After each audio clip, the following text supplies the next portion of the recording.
हजरत नूह अलैहिस्सलाम अल्लाह के हुक्म से कश्ती बना रहे थे। हर रोज एक बूढ़ी मोमना औरत अपनी एक छोटी सी गठरी उठाकर उनके पास आती। वो कहती, ए अल्लाह के नबी, कश्ती कब रवाना होगी? नूह अलैहिस्सलाम मुस्कुराकर फरमाते, अभी देर है, वक्त आने दो। वो औरत वहीं बैठी रहती, पूरा दिन इंतजार करती और फिर शाम होते ही वापस चली जाती। ये सिलसिला कई दिनों तक चलता रहा। एक दिन हजरत नूह अलैहिस्सलाम ने उस बूढ़ी औरत से कहा, ए बूढ़ी अम्मा, जब जाने का वक्त आएगा तुझे बता दिया जाएगा। वो औरत सर झुकाकर चल दी, लेकिन दिल में ये यकीन लेकर बैठ गई कि जब कश्ती चलेगी नबी मुझे जरूर बुलाएंगे। वक्त गुजरता गया, फिर अल्लाह का अजाब आ गया। जमीन पर बारिश का तूफान आया, पानी हर तरफ फैल गया और नूह अलैहिस्सलाम की कश्ती रवाना हो गई। लेकिन नूह अलैहिस्सलाम उस औरत को बुलाना भूल गए। एक नबी से भूल? जी हाँ, ज़ाहरी तौर पर ऐसा ही हुआ। तूफान थम गया, समुंदर की लहरें रुक गईं। कुछ वक्त बाद हजरत नूह अलैहिस्सलाम के दिल में आया कि चलकर उस शहर को देखा जाए जहाँ से सब कुछ शुरू हुआ था। वो अपनी कश्ती से उतरे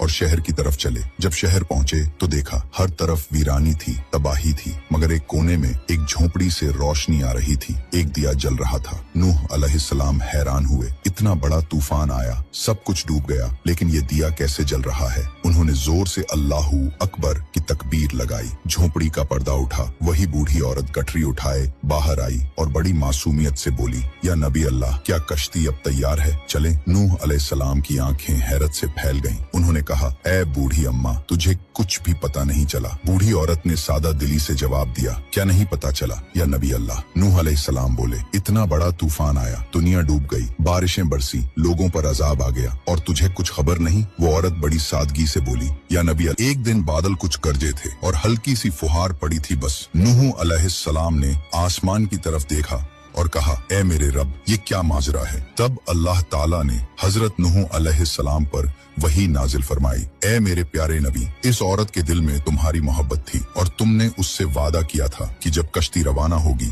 तुम उसे ले चलोगे। तुम अपने वादे को भूल गए, लेकिन मैं रब्बुल आलमीन तुम्हारे वादे का भी जिम्मेदार हूँ। मैंने अपने अजाब को उस तक पहुंचने ही नहीं दिया। उसे एहसास तक नहीं हुआ कि कैसा अजाब आया और चला भी गया। इमाम सज्जाद अलैहिस्सलाम ने जब ये वाकया बयान किया तो अपने पास बैठे मोमिनों से फरमाया, ए मोमिनों, इस हदीस को क़यामत तक के मोमिनों तक पहुंचाना तुम पर वाजिब है। उन्हें बता दो, जो हमसे मोहब्बत करेगा क़यामत का अजाब जरूर आएगा, लेकिन जिस तरह उस मोमिन औरत को पता नहीं चला, हमारे मोमिनों को भी एहसास नहीं होगा कि कब क़यामत आई और कब गुजर गई। सबक थे, अल्लाह ताला अपने नेक बंदों की मोहब्बत का बदला कभी जाया नहीं करता।